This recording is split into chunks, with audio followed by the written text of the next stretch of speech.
만물의 근원 우리 하나님께 모두 나아갑시다. 구원의 반석이신 우리 주님께 기쁨으로 예배합시다. 기도합니다. 오라 우리가 굽혀 경배하며 우리를 지으신 여호와 앞에 무릎을 꿇자. 그는 우리의 하나님이시요 우리는 그가 기르시는 백성이며 그의 손이 돌보시는 양이기 때문이라. 나의 눈과 나의 마음이 성전을 떠나지 아니하리라고 약속하신 말씀대로 주님의 눈길이 머무는 곳, 주님의 마음이 계신 곳, 터가 높고 아름다워 모든 주님의 백성이 사모하는 성전으로 올라왔습니다. 예배하며 하나님께 영광을 돌리기 위해 왔사오니 영접하여 주옵소서. 삼위일체 하나님께서 친히 이곳에 임하셔서 좌정하시고 주님의 백성이 드리는 찬양과 경배를 기쁘게 받아 주옵소서. 우리 주님 예수 그리스도의 이름으로 기원하옵나이다. 아멘.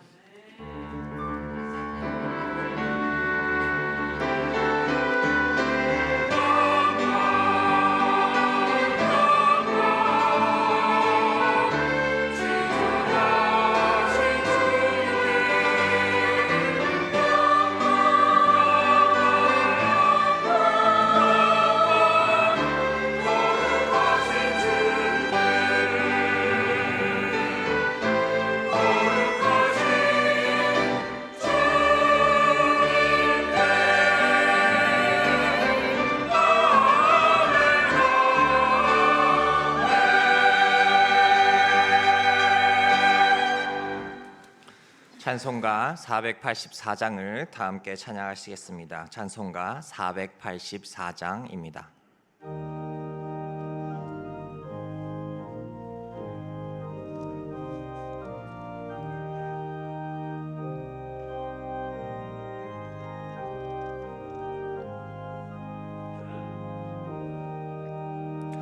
내 맘에 주여 소망되소서.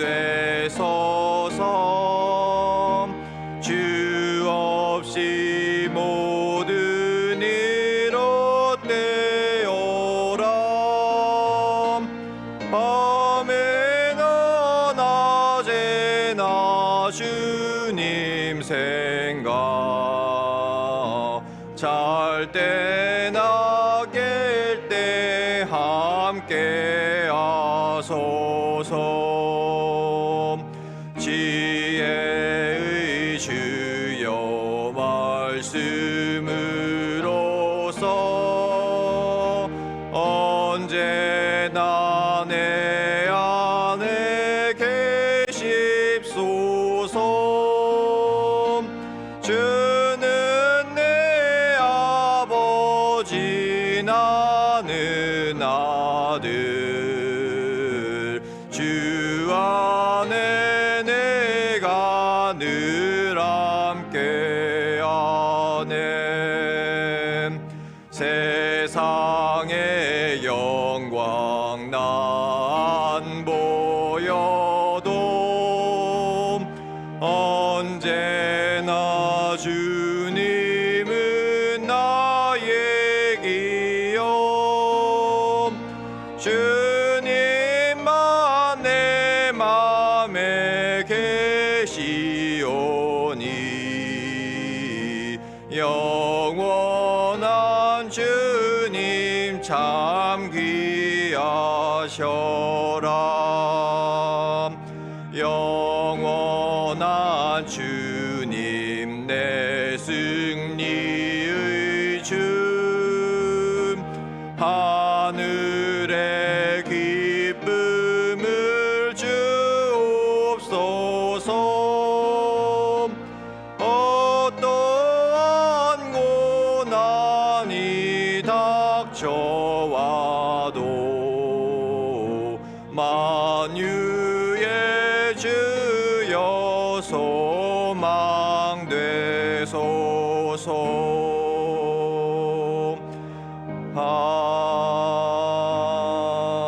아멘. 찬송가 뒤에 있는 교동문 57번 시편 130편을 교독합니다.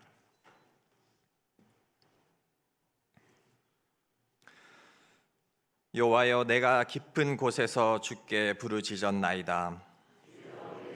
들으시며 나의 부르짖는 소리에 귀를 기울이소서. 여호와여, 주께서 죄악을 지켜보실진대 주여 누가 서리이까. 그러나 사유하심이 주께 있음은 주를 경외하게 하심이니이다. 나 곧 내 영혼은 여호와를 기다리며 나는 주의 말씀을 바라는도다. 파수꾼이 아침을 기다림보다 내 영혼이 주를 더 기다리나니 참으로 파수꾼이 아침을 기다림보다 더하도다. 이스라엘아, 여호와를 바랄지어다. 여호와께서는 인자하심과 풍성한 속량이 있음이라. 그가 이스라엘을 그의 모든 죄악에서 속량하시리로다. 아멘.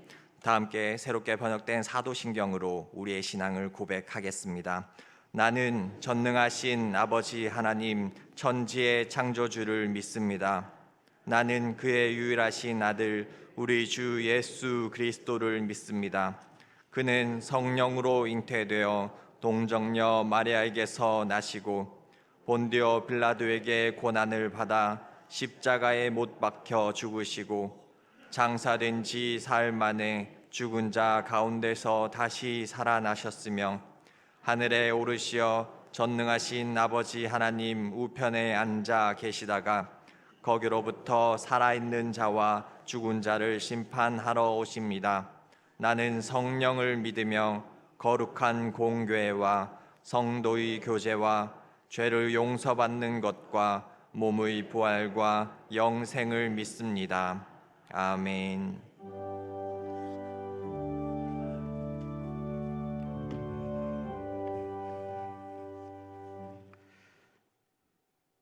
깊어가는 가을, 우리의 필요를 채우시고 항상 좋은 것으로 풍성하게 부어주시는 하나님께 감사하며 예배를 드립니다.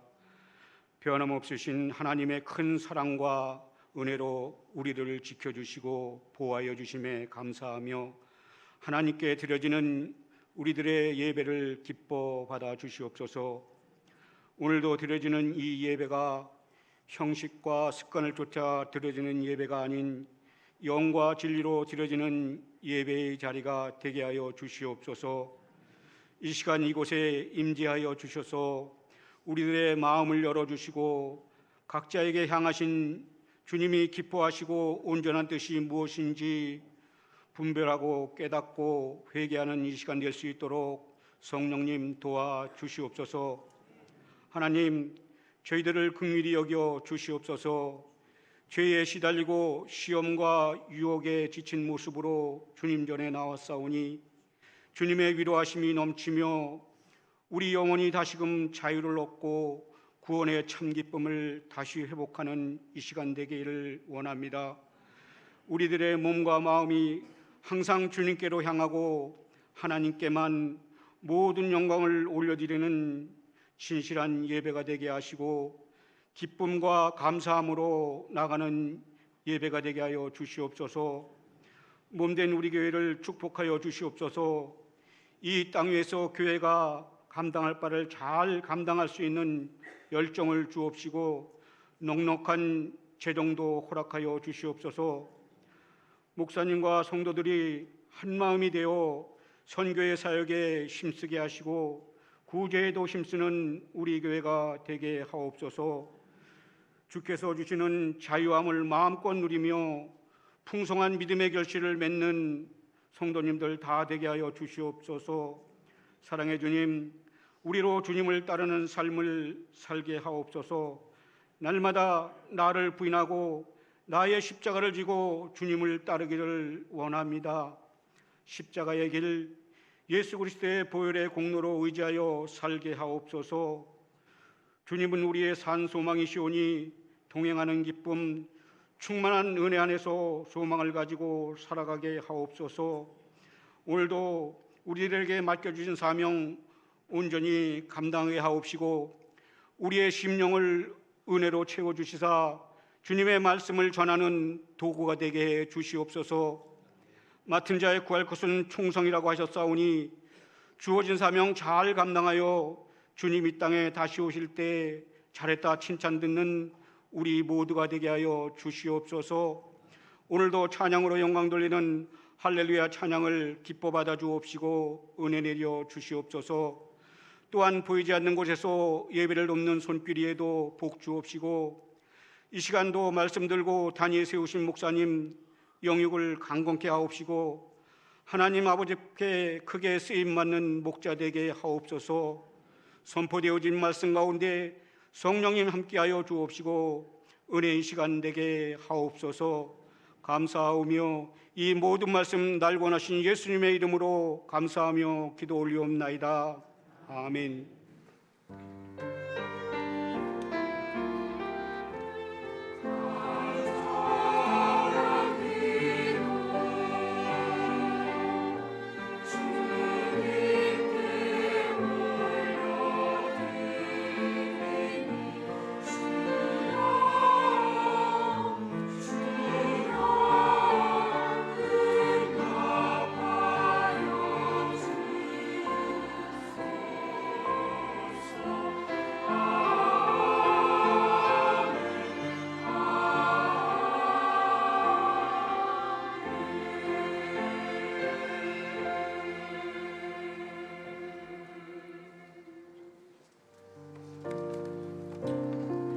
10월 20일 교회 소식입니다. 오늘은 성령 강림절 후 22번째 주일입니다. 다음 주일은 종교개혁 주일입니다. 교사 계속교육 안내입니다. 모든 교회학교 교사는 필히 참석 바랍니다. 세례 및 입교 안내입니다. 신청하신 분은 시간과 장소에 맞추어서 오시기 바랍니다. 가정예배학교 신청을 받습니다. 영유아 유치기 0에서 7세 자녀를 둔 부모님을 대상으로 오늘까지 신청을 마감합니다. 27일 주일부터 11월 17일 주일까지 12시 40분에서 2시 30분 매주 주일 4주간 실시됩니다. 많은 신청 바랍니다. 센싱 아기 놀이터 아기 학교 참가자 및 봉사자를 모집합니다. 유아 유치기 자녀와 부모를 대상으로 11월 2일 토요일부터 30일 토요일까지 오전 10시에서 12시 30분 매주 토요일 5주간 실시됩니다. 오늘까지 교회 사무실로 접수 바랍니다. 일남선교회 원래회가 오늘 점심 식사 후 식당 2층에서 진행됩니다. 이 남선교회 원래회는 오늘 오후 1시 30분 식당 2층에서 진행됩니다. 교육위원회 안내입니다. 오늘 오후 1시 10분 초등부실에서 진행됩니다. 당회 안내입니다. 다음 주일 오후 1시 20분 본관 1층 과관련실에서 열립니다. 제13회 서울 동북노회 정기노회가 24일 목요일 오전 9시부터 오후 3시까지 가곡교회에서 진행됩니다. 제6회 서울 동북노회 장로회 정기총회가 26일 토요일 오후 5시 구리 행복한 교회에서 열립니다. 기아대책 이사회가 25일 금요일 오전 11시 본관 1층 과관련실에서 진행됩니다. 청년부 단기 선교를 위한 일일 카페가 27일 주일 1층 앞마당 및 히라 카페에서 열립니다.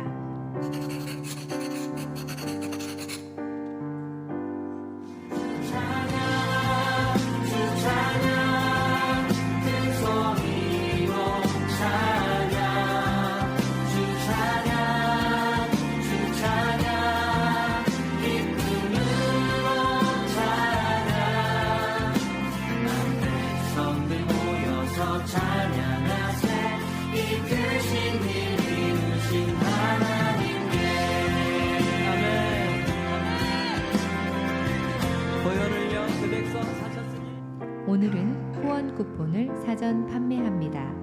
쿠폰은 현금 및 계좌이체로 구매 가능하며 당일 현금 사용도 가능합니다. 앞마당에서 분식을 판매하고 카페에서 직접 만든 쿠키와 스페셜 커피와 음료를 판매합니다.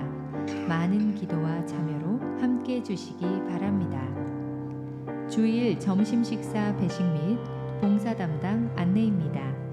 이번 주는 정광 2구역에서 섬겨주시겠습니다. 다음 주는 연평구역에서 섬겨주시겠습니다. 주방 섬김이 안내입니다. 이번 주는 김계숙, 최현숙, 박상미, 김명순, 정현숙 권사님께서 섬겨주시겠습니다. 다음 주는 오성희, 박순옥, 최소윤, 김순수, 송혜란 권사님께서 섬겨주시겠습니다. 꽃꽂이는 범사에 감사드리며 무명으로 찬조해 주셨습니다. 이상으로 교회 소식을 마치겠습니다. 광릉내교회 성도 여러분, 힘내세요. 주님께서 하십니다.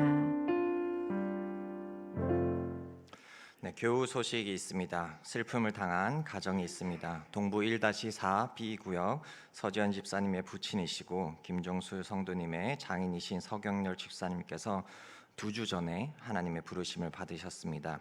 은혜 가운데 장례가 잘 마쳤습니다. 슬픔 당한 가정을 위해서 위로해 주시고 기도해 주시기를 바랍니다. 그리고 새 가족 소개가 있습니다. 오늘 저희 교회에 새로 오신 분이 계십니다. 엄정흥 집사님 그리고 유영애 성도님이신데요. 잠시 자리에서 일어나 주시기를 바라겠습니다.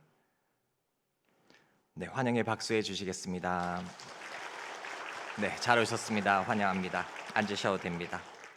네, 찬송가 488장을 다 함께 찬양하겠습니다. 찬송가 488장입니다.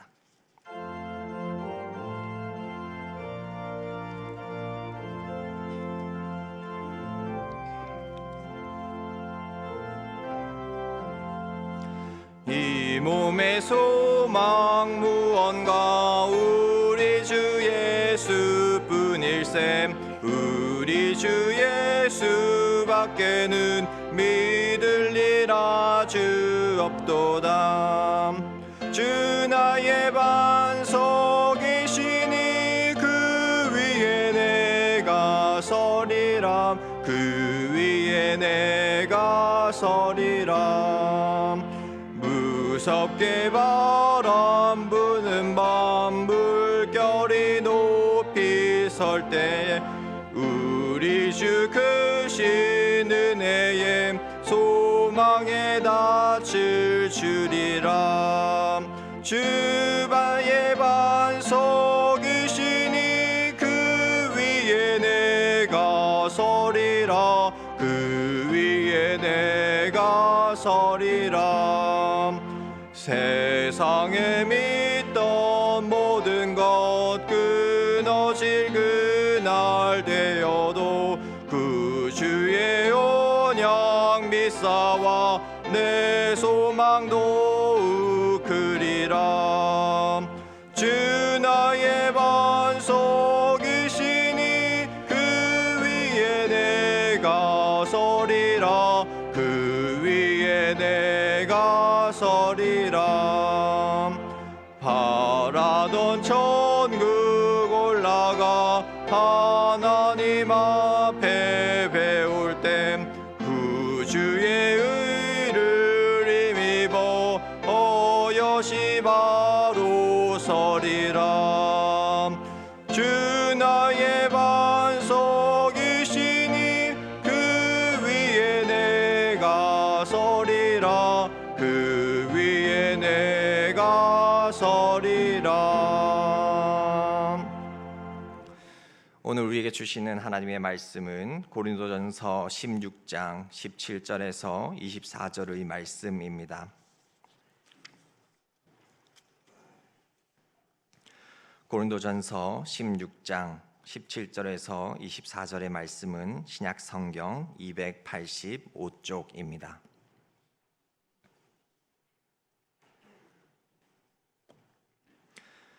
기록된 하나님의 말씀입니다. 내가 스데바나와 브르나도와 아가기우고가 온 것을 기뻐하노니 그들이 너희의 부족한 것을 채웠음이라. 그들이 나와 너희 마음을 시원하게 하였으니 그러므로 너희는 이런 사람들을 알아주라. 아시아의 교회들이 너희에게 문안하고 아굴라와 브리스가와 그 집에 있는 교회가 주 안에서 너희에게 간절히 문안하고 모든 형제도 너희에게 문안하니 너희는 거룩하게 입맞춤으로 서로 문안하라. 나 바울은 친필로 너희에게 문안하노니 만일 누구든지 주를 사랑하지 아니하면 저주를 받을지어다. 우리 주여 오시옵소서. 주 예수 그리스도의 은혜가 너희와 함께하고 함께 읽겠습니다. 나의 사랑이 그리스도 예수 안에서 너희 무리와 함께할지어다. 아멘.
기도합니다. 우리의 모든 짐을 맡아주시고 우리를 지켜주시는 주님을 찬양합니다.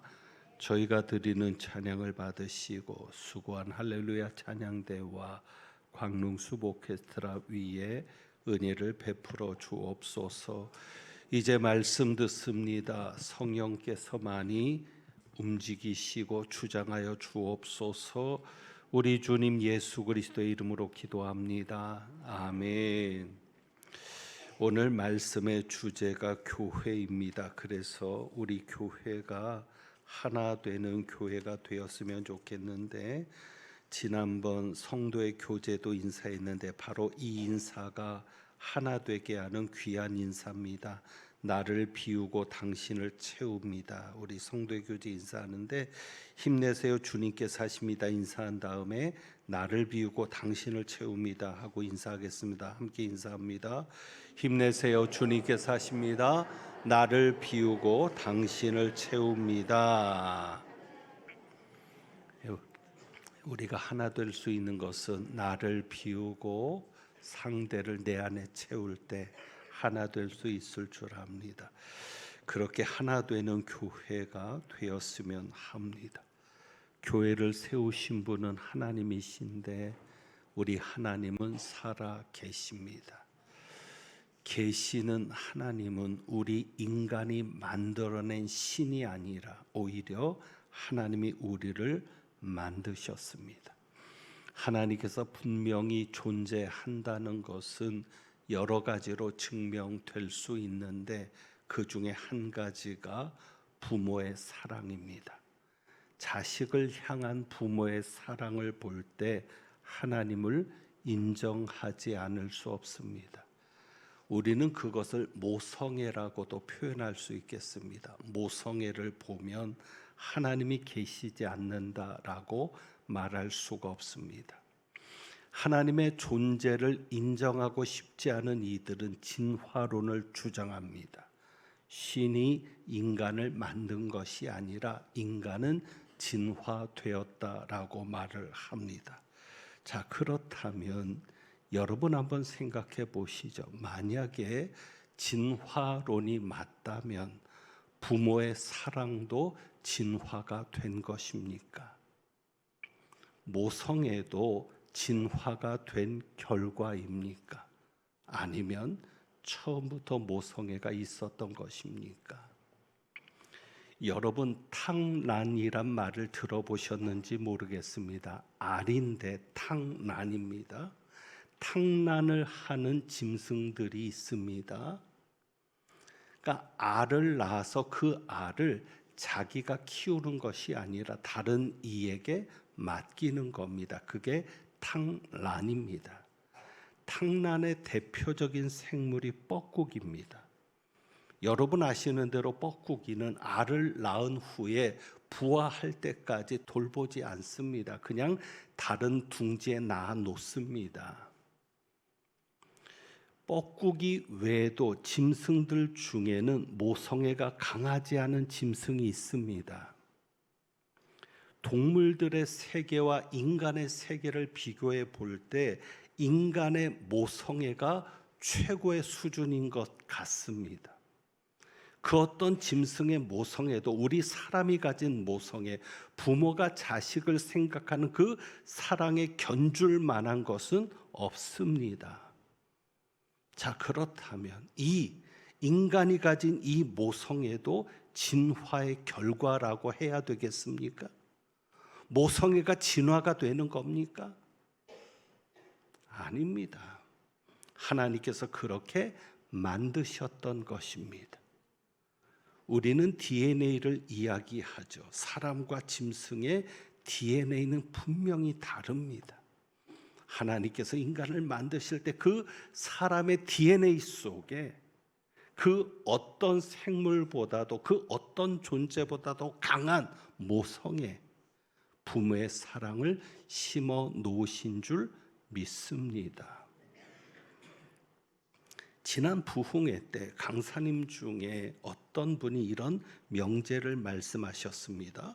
부모가 자식을 사랑하는 것은 극히 자연스러운 일이다. 공감합니다. 왜요? 여러분, 부모가 자식을 사랑하는 마음을 가지는데 그 마음을 가지려고 노력할 필요가 있습니까? 여러분이 자식을 사랑하고 자식을 위해서는 목숨까지 주는 것을 아까워하지 않는데 여러분의 그 마음이 노력의 결과입니까? 학습의 결과입니까? 아닙니다. 그냥 자연스럽게 저절로 가지게 된 겁니다. 부모가 되면서 저절로 가지게 된 것이 부모의 사랑이고 모성애입니다. 그러면 그 마음을 누가 주셨습니까? 하나님이 주신 겁니다. 그래서 사랑을 좀 더 다른 관점으로 볼 수 있는 것이 이겁니다. 제가 지난번 말씀드렸을 때 사랑은 은사가 아니다라고 말씀드렸습니다. 제가 그렇게 이야기를 했던 이유는 고린도전서의 맥 속에서 사도 바울이 성령의 9가지 은사를 이야기하고 그 다음에 가장 큰 은사를 말했는데 사랑이 그런 성령의 9가지 열매 중에 하나와 같은 은사가 아니라는 말씀을 드렸고, 사랑은 은사가 아니라 오히려 성령의 열매여야 한다고 말씀드렸던 것이죠. 그리고 사도 바울이 가장 큰 은사를 사모하라고 말을 할 때 그때 말하는 그 가장 큰 은사가 사랑이 아니라고 말씀드렸습니다. 그러니까 성령의 은사의 관점에서는 사랑은 은사가 아닙니다. 그런데 사랑을 우리가 폭넓게 들여다보면 은사가 아니라고 말할 수가 없습니다. 왜? 은사를 성령의 9가지 은사, 방언과도 같은 그런 은사로 표현하는 게 아니라 은사를 하나님이 은혜로 주신 선물이다라고 말할 때 사랑도 하나님이 주신 선물입니다. 그러니까 하나님께서 우리에게 사랑을 주지 않으셨으면, 사랑을 우리 마음에 두지 않으셨으면 우리가 사랑할 수 있습니까? 없습니까? 없습니다. 하나님께서 우리에게 사랑을 두셨기 때문에 우리가 사랑할 수 있는 겁니다. 그래서 우리는 그런 측면에서는 사랑도 은사다라고 말할 수 있는 것이죠. 무엇보다도 하나님께서 먼저 우리를 사랑하셨기 때문에 우리가 사랑할 수 있게 된 겁니다. 그런 관점에서 은사라고 할 수 있습니다. 요한복음 13장 34절이 그것을 분명하게 말하고 있습니다. 예수님이 먼저 우리를 사랑하셨다는 거예요. 새 계명이죠. 요한복음 13장 34절은 새 계명인데, 새 계명을 너희에게 주노니 서로 사랑하라. 서로 사랑하라고 말할 수 있는 근거는 우리가 사랑할 수 있는 존재가 되었기 때문인 겁니다. 왜? 예수님이 이렇게 말씀하시죠. 내가 너희를 사랑한 것 같이. 예수님이 먼저 우리를 사랑하셨기 때문에 내가 너희를 사랑한 것 같이 너희도 서로 사랑하라고 말씀하시는 것입니다.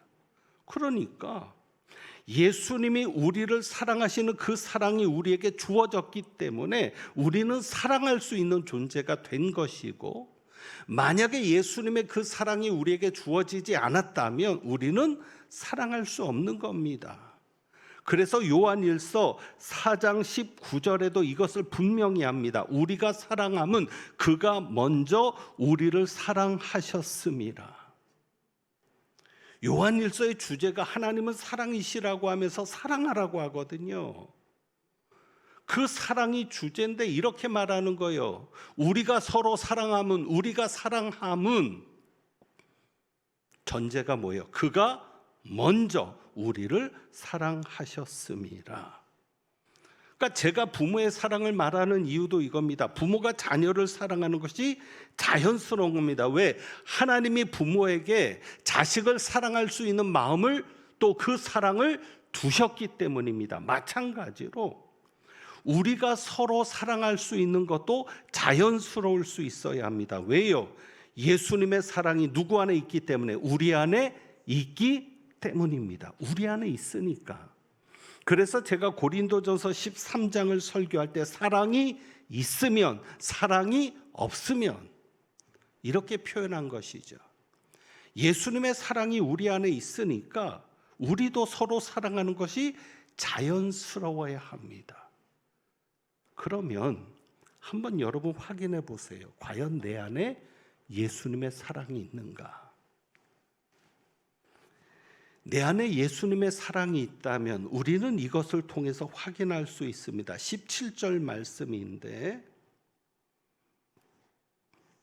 내가 스데바나와 부두나도와 아가이고가 온 것을 기뻐하노니, 예수님의 사랑이 있는 사람은 이것을 기뻐합니다.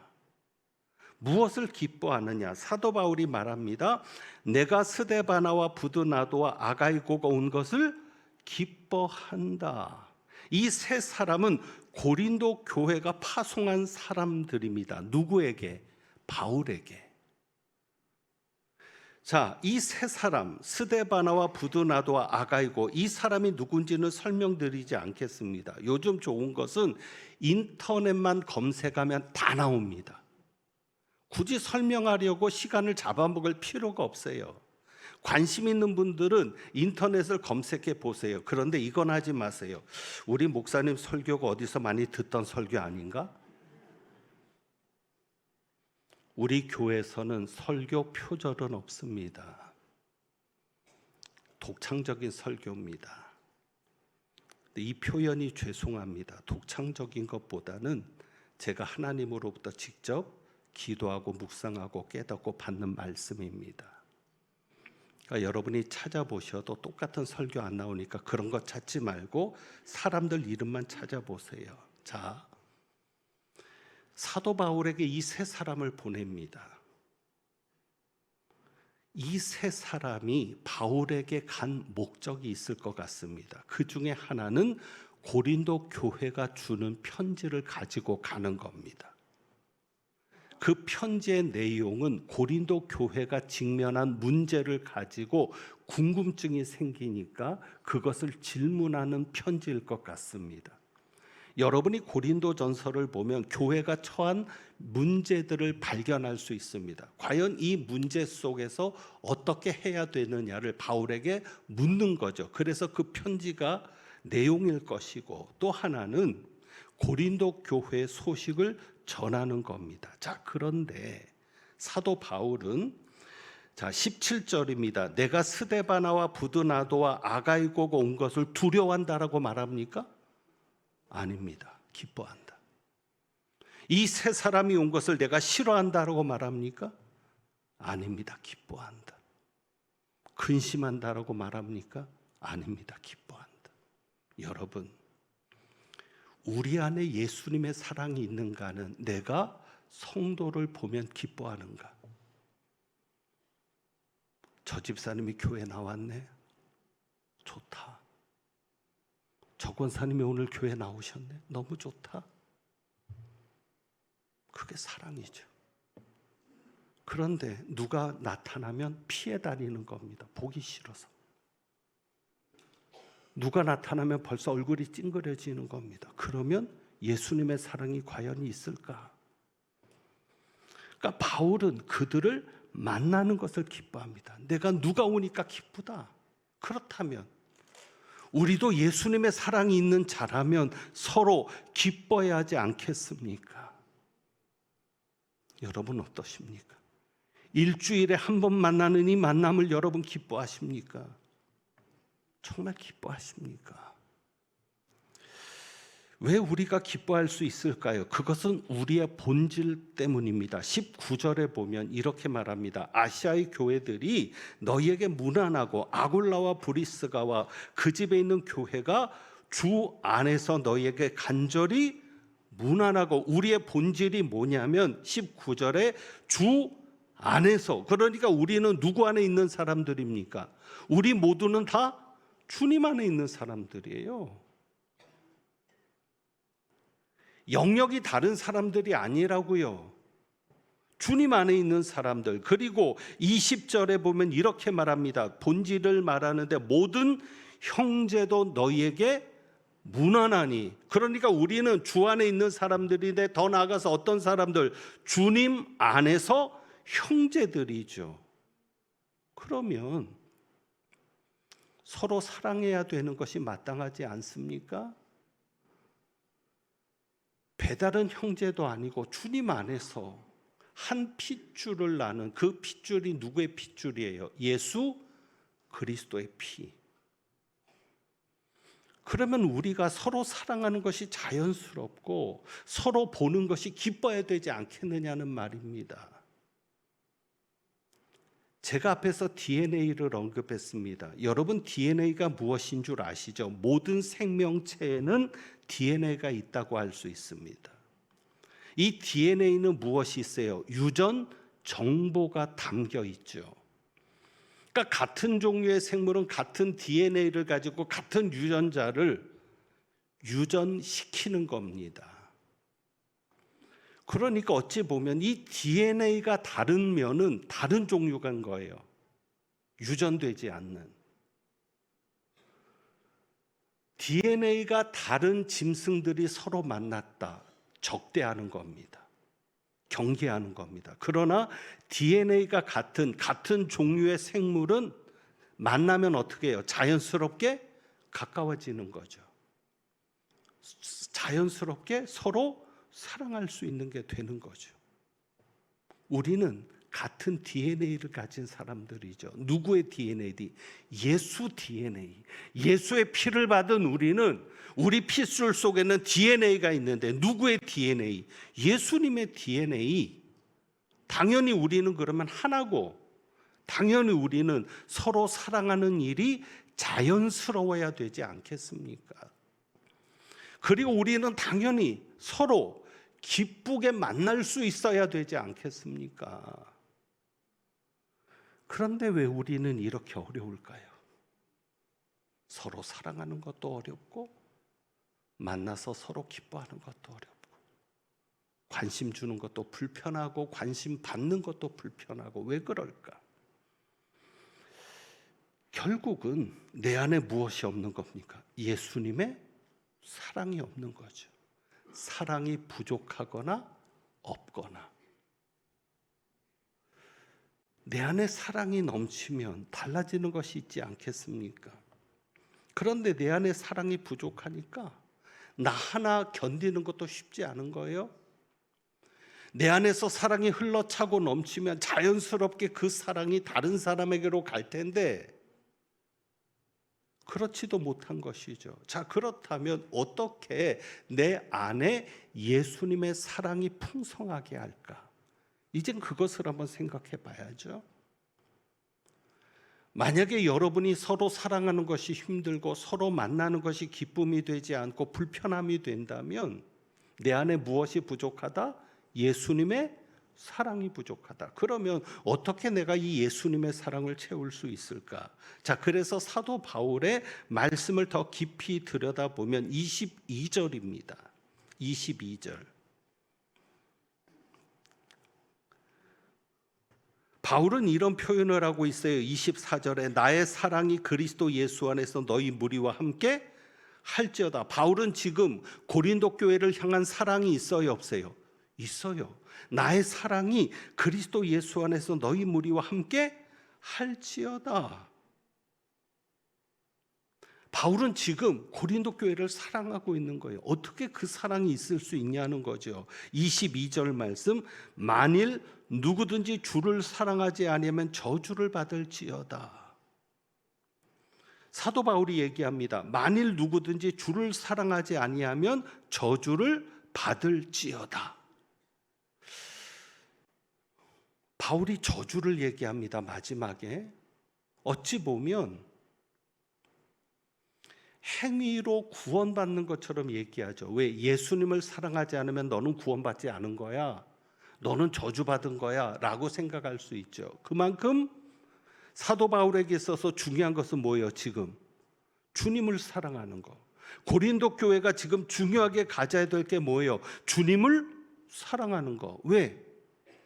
이것은 단지 행위 구원만을 말하는 게 아니라 어찌 보면 당연한 겁니다. 자, 여러분이 예수를 믿었다면, 아니 예수를 믿는다면 여러분은 반드시 어떤 사람이 되겠습니까? 예수님을 사랑하는 사람이 되겠죠. 예수님이 나를 사랑하시는 그 사랑을 내가 알고 믿은 거니까.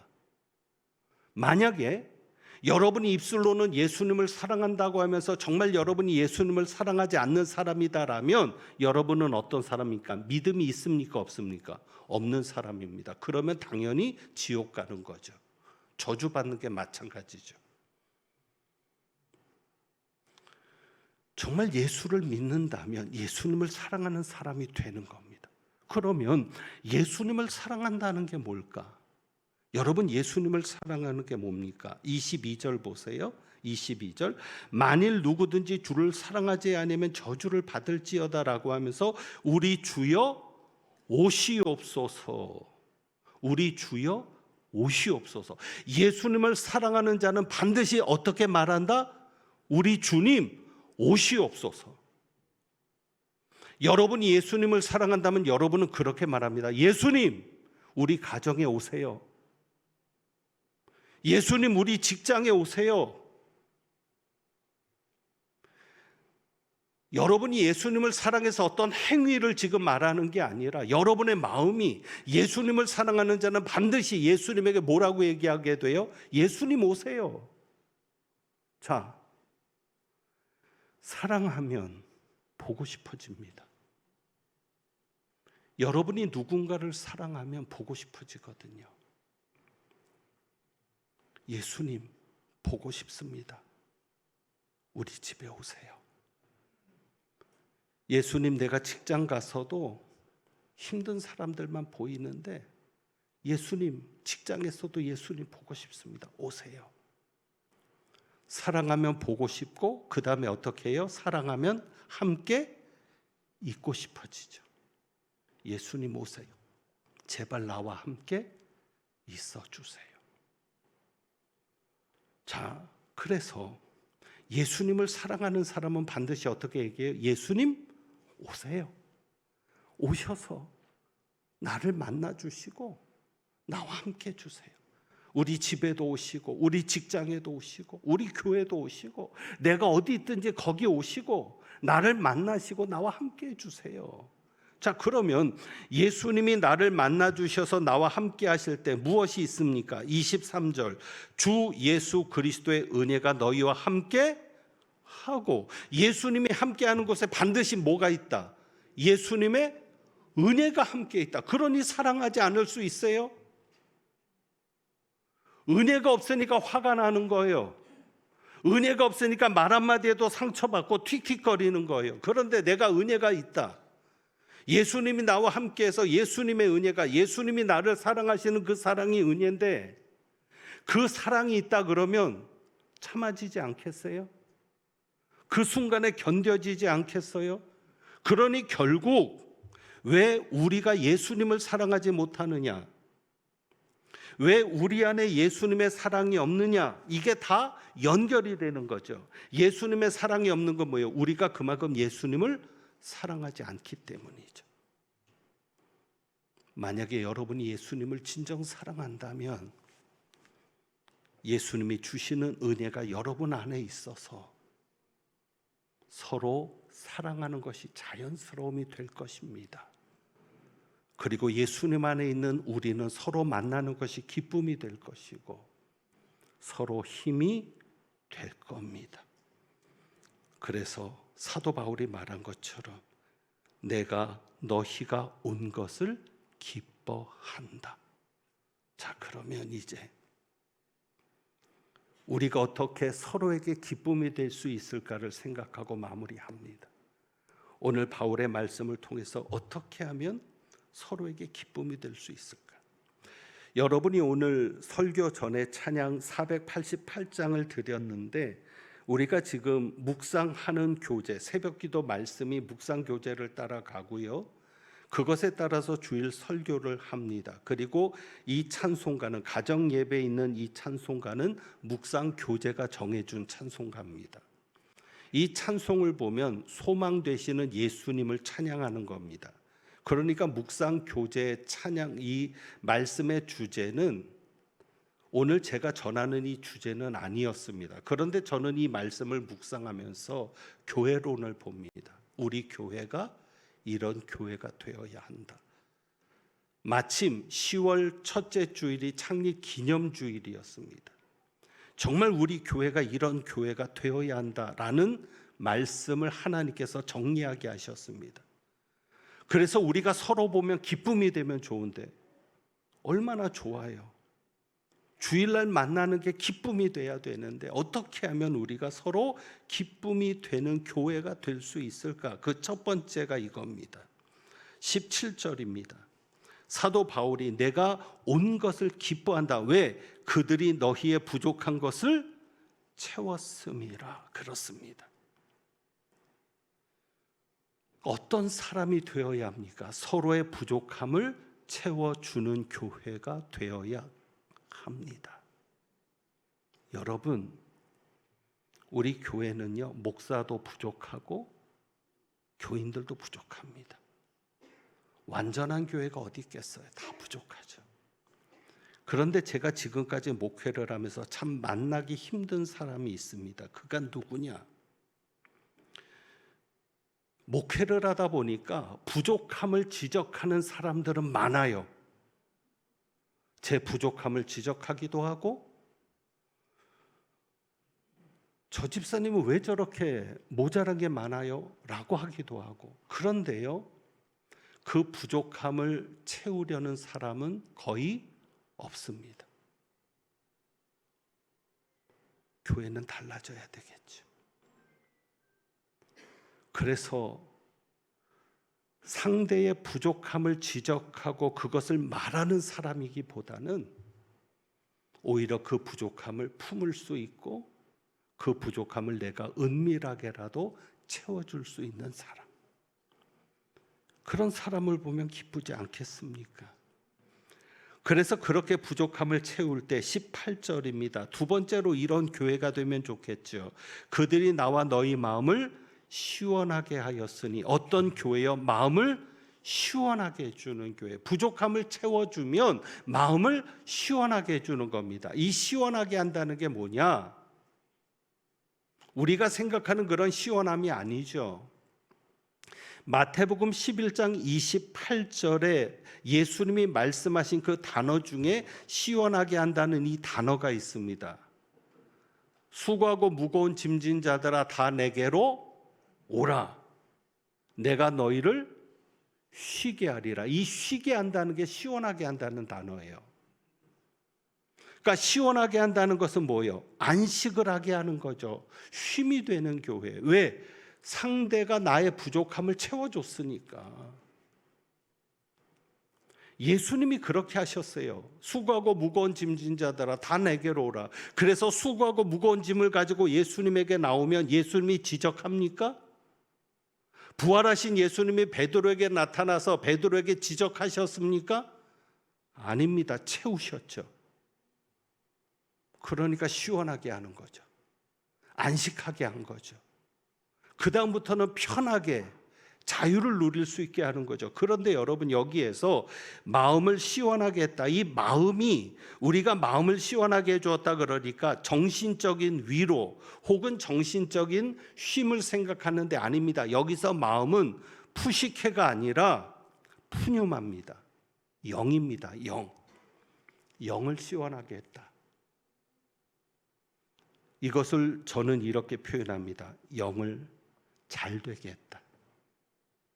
누군가의 부족함을 채워주니까 그 사람의 영혼이 살아나는 겁니다. 그 영혼이 잘 되는 겁니다.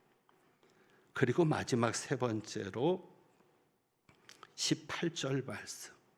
그들이 나와 너희 마음을 시원하게 했으니 그러므로 너희는 이런 사람들을 알아주라. 서로 알아주는 교회가 되어야 합니다.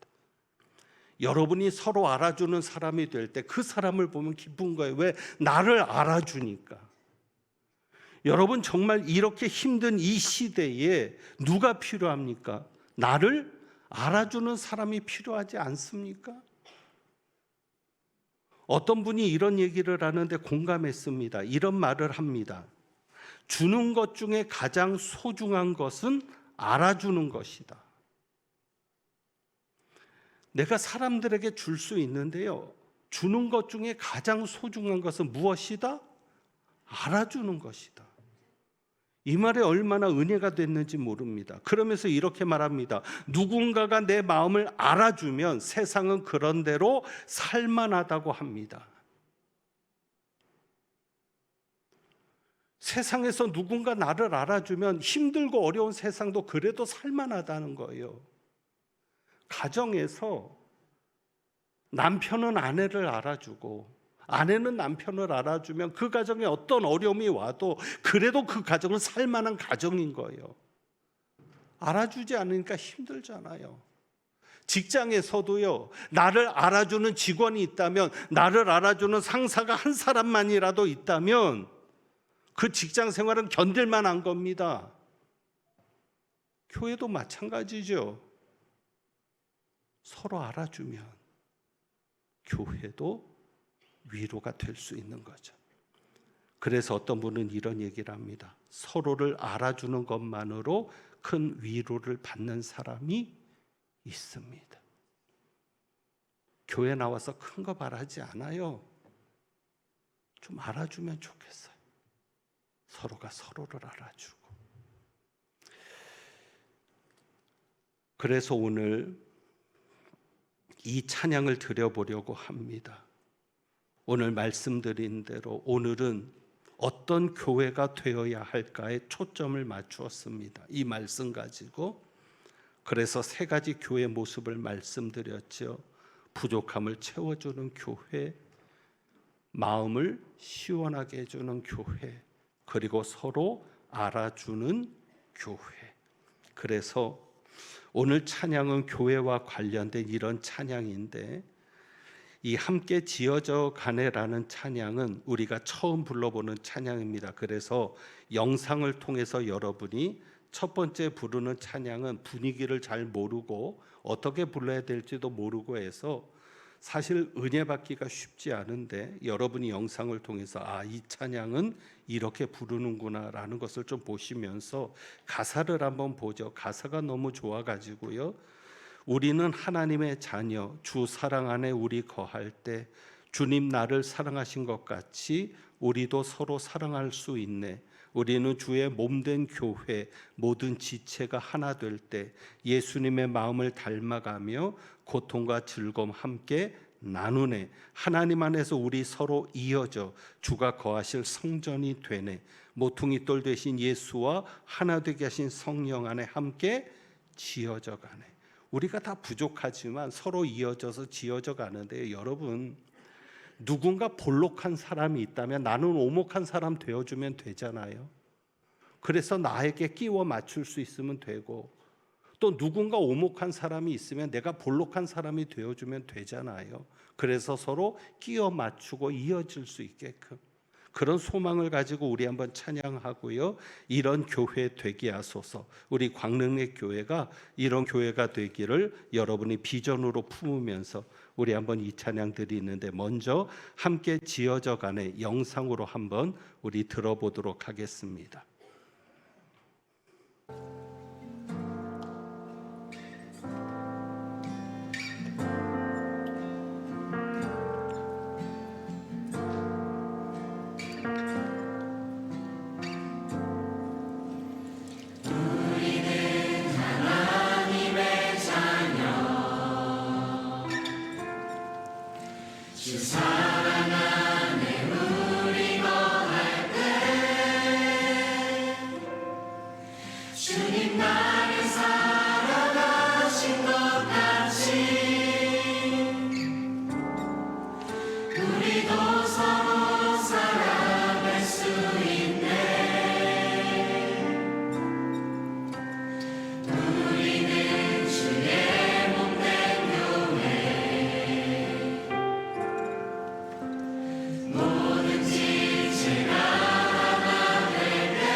찬양을 들으면서 제가 코를 풀었는데 제가 코를 풀고는 휴지를 그냥 놓지 않습니다. 한번 감쌉니다.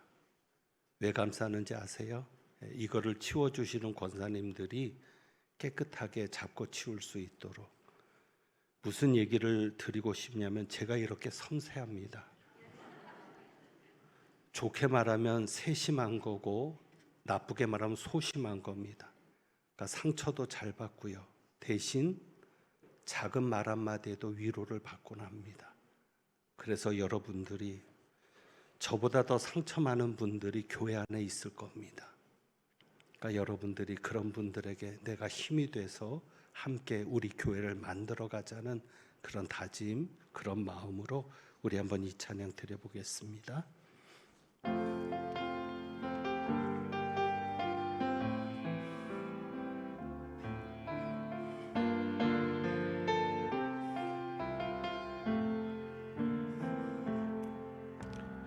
우리는 하나님의 자녀, 주 사랑 안에 우리 거할 때 주님 나를 사랑하신 것 같이 우리도 서로 사랑할 수 있네. 우리는 주의 몸된 교회, 우리는 주의 몸된 교회. 뭐든지 제가 하나 될 때 예수님의 마음을 닮아가며 고통과 즐거움 함께 나누네. 하나님 안에서 우리 서로 이어져 주가 거하실 성전이 되네. 모퉁이 돌 되신 예수와 하나 되게 하신 성령 안에 함께 지어져 가네. 다시 한번 합니다. 우리는 하나님의 자녀, 우리는 하나님의 자녀. 주 사랑 안에 우리 거할 때 주님 나를 사랑하신 것 같이 우리도 서로 사랑할 수 있네. 우리는 주의 몸된 교회. 뭐든지 제가 하나 될 때 예수님의 마음을 닮아가며 고통과 즐거움 함께 나누네. 하나님 안에서 우리 서로 이어져 주가 거하실 성전이 되네. 모퉁이 돌 되신 예수와 하나 되게 하신 성령 안에 함께 지어져 가네. 진정한 예배가